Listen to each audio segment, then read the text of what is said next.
ॐ सोमनाथाय नमः। ॐ मल्लिकार्जुनाय नमः। ॐ महाकालेश्वराय नमः। ॐ ओंकारेश्वराय नमः। ॐ वैद्यनाथाय नमः। ॐ भीमशङ्कराय नमः।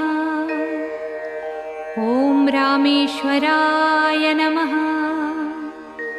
ॐ नागेश्वराय नमः।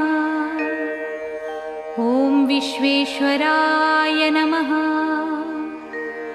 ॐ त्र्यम्बकेश्वराय नमः। ॐ केदारेश्वराय नमः। ॐ भुस्मेश्वराय नमः।